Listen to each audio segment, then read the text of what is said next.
सोचिए हम किसी अनजान रास्ते पर चल रहे हैं और अचानक सब कुछ रुक सा जाता है। एक अजीब सी फीलिंग आती है ना? जैसे अगले 5 सेकंड में क्या होने वाला है इसका बिल्कुल सटीक अंदाजा हमें पहले से ही है। ऐसा लगता है कि ये एग्जैक्ट मोमेंट पहले भी जिया जा चुका है। आज के इस एक्सप्लेनर में हम इसी माइंड बेंडिंग फिनोमेनन को डिकोड करेंगे जिसे दुनिया डेजा वू कहती है। तो यहाँ सबसे बड़ा सवाल ये है कि क्या वक्त सच में रुक जाता है?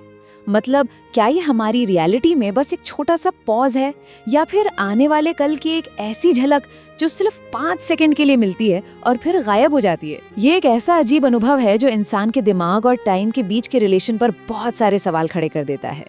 चलिए थोड़ा फॉर्मली डिफाइन करते हैं इसको, स्पेशली हमारे स्केप्टिकल साइंस दोस्तों के लिए जिन्होंने हर चीज के पीछे का लॉजिक जानना होता है। डेजा वू बेसिकली एक ऐसी ओवरवेलमिंग फीलिंग है जहां लगता है कि जो अभी इस वक्त हो रहा है वो पास्ट में पहले ही एक्सपीरियंस किया जा चुका है। लेकिन मेन इन्वेस्टिगेशन यहाँ ये है कि क्या ये सिर्फ हमारे दिमाग की एक माइनर सी टेक्निकल ग्लिच है या फिर किसी ऐसी कॉम्प्लेक्स रियलिटी का सबूत जो बार बार रिपीट हो रही है। Let's find out. तो सबसे पहले आते हैं सेक्शन 1 पर, the biological glitch. Scientific community में जो सबसे वाइडली एक्सेप्टेड एक्सप्लेनेशन है वहां से शुरू करते हैं। Human brain visual data process करने में लगभग 13 मिलीसेकंड्स लगाता है। ये स्पीड वाकई बहुत फास्ट है। लेकिन क्या होगा अगर इस इंटरनल नेटवर्क में सिर्फ 1 या 2 मिलीसेकंड का टाइम डिले आ जाए? पूरा का पूरा डेजा वू फिनोमेनन बस इसी फ्रैक्शनल मिलीसेकंड डिले से ट्रिगर हो सकता है। ये टाइनी डिले एक विजुअल स्टटर पैदा कर देता है जिससे रियलिटी का परसेप्शन बिल्कुल हिल जाता है। इसे डुअल प्रोसेसिंग थियोरी के थ्रू और अच्छे से समझा जा सकता है। होता क्या है कि जब हमारी आंखें किसी विजुअल सिग्नल को रिसीव करती हैं तो दिमाग में वो सिग्नल 2 अलग रास्तों पर निकल जाता है। एक रास्ता इंफॉर्मेशन को प्रोसेस करता है और दूसरा रास्ता उसे मेमोरी में स्टोर करता है। लेकिन यहाँ आता है वो मिलीसेकंड का ग्लिच।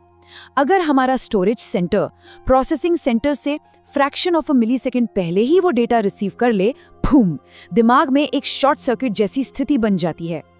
और पता है सबसे क्रेजी बात क्या है?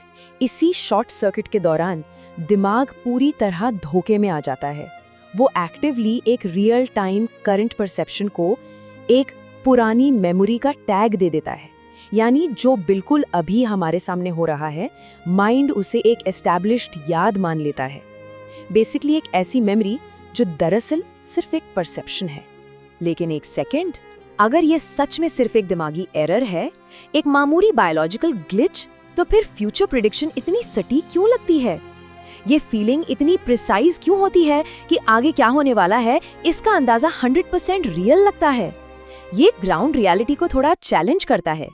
इस कॉन्सेप्ट को गहराई से समझने के लिए एक स्प्लिट स्क्रीन एनालिसिस करते हैं।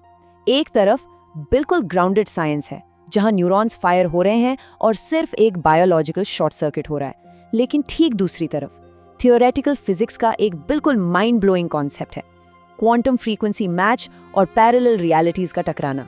ये दोनों एक दूसरे से बिल्कुल एक्सट्रीम एंड्स पर हैं।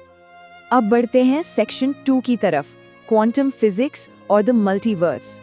बायोलॉजिकल आइडियाज से थोड़ा आगे बढ़कर अब थियोरेटिकल फिजिक्स के फ्रिंजेस को एक्सप्लोर करते हैं जहां दिमाग सच में घूम जाता है। इस फील्ड में एक्सपर्ट्स एक थियोरेटिकल हाइपोथेसिस पर काम कर रहे हैं कि इस दुनिया के अलावा ऐसी हजारों पैरेलल रियलिटीज हैं जो एक ही वक्त में एक साथ चल रही हैं।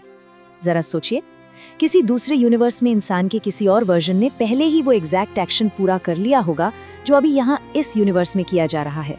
तो क्या ये पॉसिबल है कि हम सब एक ही वक्त में 2 जिंदगियां जी रहे हैं? इस थियोरी के हिसाब से डेजा वू दिमाग की कोई गलती नहीं है, बल्कि ये वो एग्जैक्ट और प्रिसाइज मोमेंट है जब 2 अलग अलग यूनिवर्सेस की फ्रीक्वेंसीज परफेक्टली अलाइन हो जाती हैं। ये अलाइनमेंट एक ऐसी खिड़की खोल देता है जिससे एक पैरेलल रियलिटी की छोटी सी झलक मिल जाती है।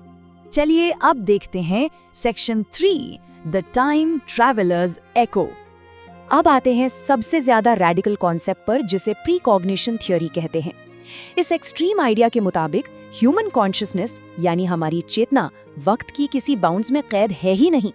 इसका मतलब ये माना जाता है कि दिमाग में आगे बढ़ के फ्यूचर को स्कैन करने की क्षमता होती है और जब वो फ्यूचर को देखता है तो वहां से आने वाली एक एको वापस आकर प्रेजेंट मोमेंट से टकराती है और यही टकराव डेजा वू का वो ओवरवेलमिंग सेंसेशन पैदा करता है।